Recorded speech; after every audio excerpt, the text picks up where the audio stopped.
Uus kontseptsioon seisis selles, et me muutsime toiduvalikut ja niimoodi portsjonite koostamist inimestele lihtsamaks, luues niimoodi portsjonid juba vaagnate peal valmis, et inimesed siis võtaksid selle ühe võimaliku väikse tüki, mida nad nagu suudavadki reaalselt ära süüa, mitte ei kuhjaks siis oma taldrikuid üle ja ei tekiks see efekt, et kiirelt kõht täis ja kajutisse puhkama. Ja selle jaoks me tekitasime sellised saarestikud, kus siis inimene nagu ise nagu näebki, et seal on salat, seal on eelroog, seal on kalalaud, et inimesed nagu ise nagu lihtsustada nende jaoks, et nad juba näeksid juba kaugelt ära, et ma tahan kala, et ma lähen sinna kalalauda, mitte et ma ei seisa tervet järjekorda ära, et kõike võtta.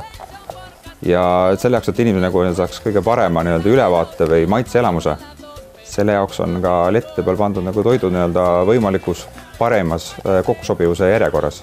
Kohe kindlasti leidub bufees kõigile midagi, nii allergikutele, taimetoitlastele. Ja selle jaoks me oleme ka ise sildistanud ja märgistanud laudades neid sööke. Et inimene saab sealt juba ise välja lugeda, et mida ta nagu tohib süüa ja mida ei tohi. Ja samas alati ka nagu küsida kelnerite ja siis leti taga toimendatud kokkade käest, et nemad on nagu nad on teadlikud ja oskavad aidata, et ei tasu häbeneda küsimist.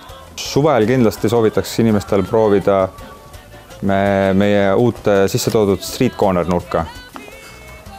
Et püsiklientidele on seal kindlasti midagi uut, mida nad Tallinki laevadel veel kogenud ei ole.